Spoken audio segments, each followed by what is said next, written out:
What's that you say, mate? What? She hates you, like others? I don't know, mate. You're moaning again about being knocked back. Well, it's your own bloody fault for getting that mad scientist to make you a mate. Bleeding hell. I mean, why don't you do something more sensible in your life and try online dating? You never know. You might, just might, meet the woman of your dreams. But a little word of warning. Beware of any women with big dodgy haircuts and screechy voices, as if they've just had one almighty electric shock. You know, it makes sense.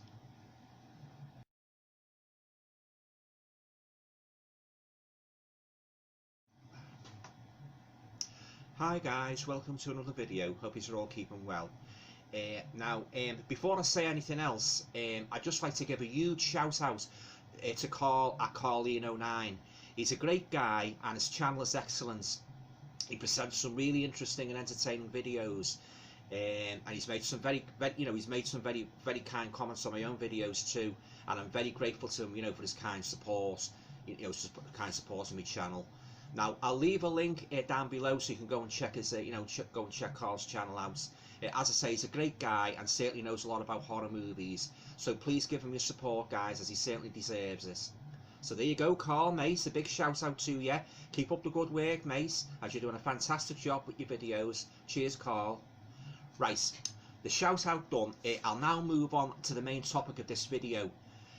So then, guys, I'd like to follow on from my previous video in which I reviewed Boris Karloff's 1931 movie Frankenstein by talking about the sequel, The Bride of Frankenstein, from 1935.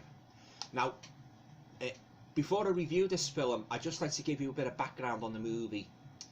Now, The Bride of Frankenstein is a 1935 Universal horror movie starring Boris Karloff reprising his role as the Frankenstein monster.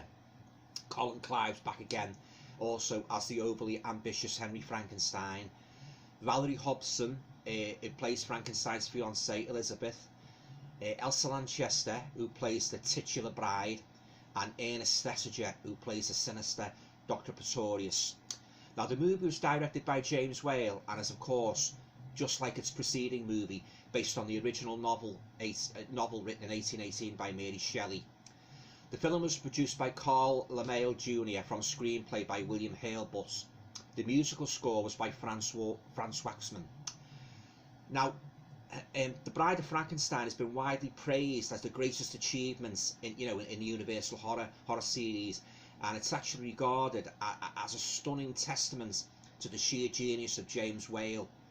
Indeed, many horror fans even prefer Bride to the first Frankenstein movie from 1931. Okay, movie background out of the way, guys. I'd just like to move on now to talk about the basic story, of The Bride of Frankenstein. The movie opens onto a scene of a dark and stormy night. Percy Bysshe Shelley and Lord Byron are seen praising Mary Shelley, played by Elsa Lanchester, playing a dual part here, for a horror story of Frankenstein and his monster.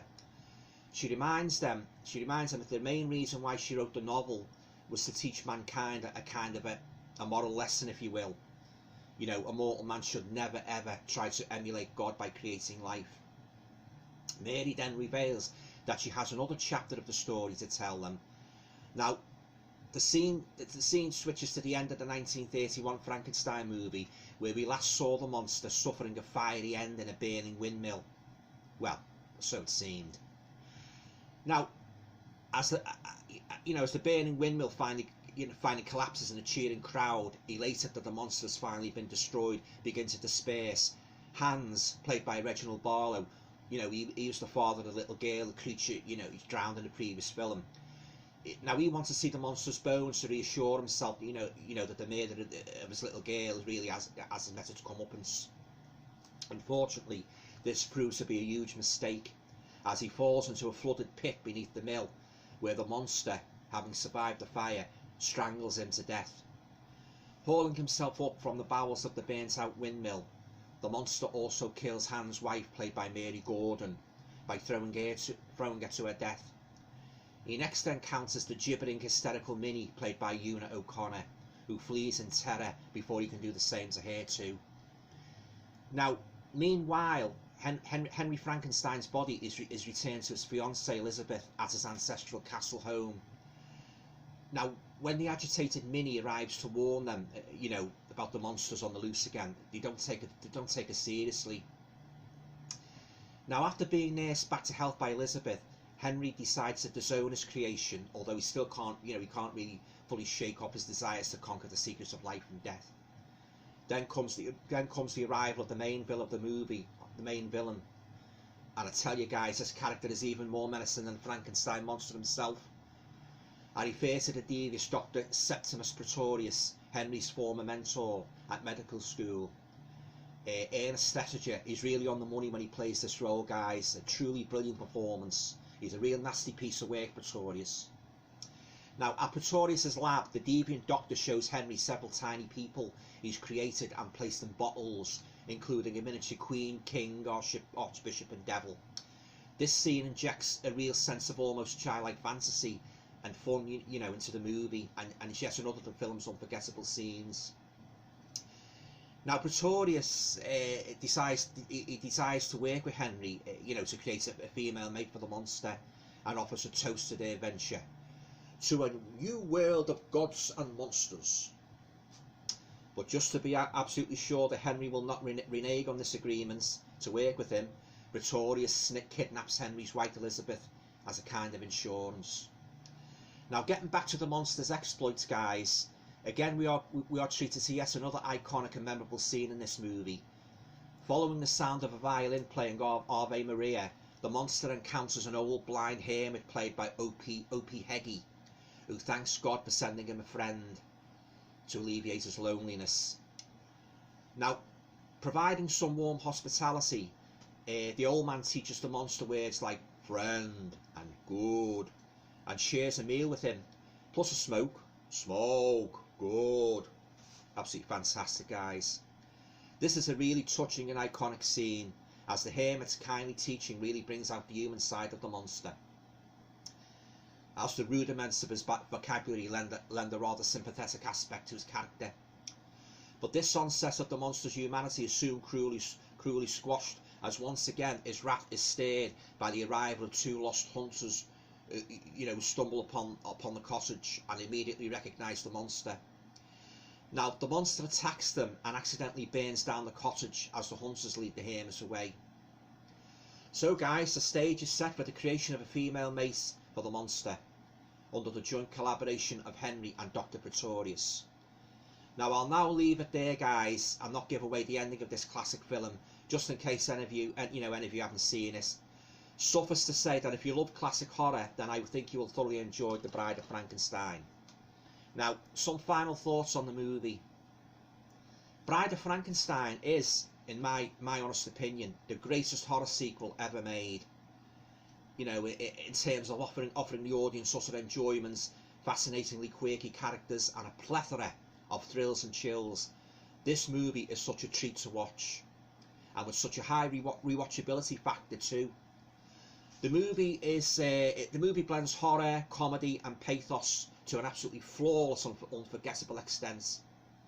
It features some of the most memorable scenes in cinema history, notably the monster's encounter with the lonely hermit and the introduction of the bride, played by the brilliant Elsa Lanchester. The film's the complete package, it really is, for the horror fan. Got excellent casting, fantastic sets, makeup, memorable dialogue, wonderful cinematography, and a brilliant score by Franz Waxman. And the great Boris Karloff steps his brilliant acting ability up even further as he reprises his role as the creature, the role he always did so well. The fact that in this movie the monster learns how to speak is a definite contributory factor here. The scene in the blind man's hut where the creature learns the rudiments of vocabulary, friend, good, smoke, is such an iconic scene in universal horror movie history, guys, and it really generates a great sense of empathy for the monster, unlike in the first film, in which he makes his debut as a silent, unpredictable, volatile creature. And Una O'Connor makes a wonderful addition as the twittering and hysterical Minnie, fitting in well with all the other memorable minor characters in this movie. Now I think the musical score to this film is brilliant too. I especially love the part where, you know, when we first see the Bride of Frankenstein, as grandly announced by Dr. Pretorius, the Bride of Frankenstein, all decked out in a long white dress as she stands there waiting to be introduced to her monstrous mate. Now when we hear the music here, I think it sounds a bit like Bally High, you know, the tune that was featured in the movie South Pacific, the musical. Fantastic stuff. Really gives it the atmosphere. And I do think that the great thing about The Bride of Frankenstein is that it's a movie that can be enjoyed at almost any level. Older kids can watch it without, you know, coming away scared witless. And it's equally a great and harmless watch for lovers of classic, you know, adults, classic, you know, lovers of classic horror films. Bride of Frankenstein is a prime example of how horror can be comedic, touching, intelligent, exciting, and very, very gripping. All at the same time, guys. A truly winning formula, if you ask me. This movie is not just James Whale's best, it is also one of the greatest films ever made. Now, before I close this video, I would just like to give you a few pieces of trivia on The Bride of Frankenstein, which you may not know about. Firstly, Boris Karloff didn't agree with Universal Studios' decision to give the monster the power of speech. But despite this protest by Karloff, he was overruled by the studio executives. Secondly, Elsa Lanchester, who of course played the bride, was only 5 foot tall, but for the role she was placed on stilts that raised her height to 7 feet. And she was so tightly wrapped up, you know, in all those bandages that she couldn't move, and so she had to be carried about the studio set and fed through a straw. Thirdly, David Niven, one of our finest ever British screen actors, he actually screen tested for the role, you know, for the part of the poet Percy Bysshe Shelley in the introductory sequence, but was, you know, he's eventually passed over. So there you have it, guys, my review of the second of the 3 Karloff Frankenstein movies, The Bride of Frankenstein, 1935. Hope you enjoyed it. Do you like this movie? You know, leave your comments down below. Yeah, what's your favourite Karloff Frankenstein movie? Do you like all of them? Any particular scenes that stand out in your mind as iconic? Your favourite Universal movie? Yeah, leave it all down below, guys. Yeah. Always love to hear from your fellow YouTubers. Yeah, I'd say fantastic sequel, The Bride of Frankenstein. As I said, in my opinion, the greatest horror sequel ever. Yeah, got so much going for it, this movie, and that. Yeah, got some special features there, guys, at the back. Yeah, Elsa Lanchester, she's really on the money playing the bride, and of course as was Karloff, and Pretorius, all played by Ernest Thesiger, real villain. Yeah. Okay, guys, well that's it for now. I hope to be doing a review of the 3rd Karloff movie, in which he played the Frankenstein monster, and that is Son of Frankenstein from 1939. So stay tuned for that one. Okay, guys, stay safe and all going well. I'll talk to you all again in the next video. Thank you.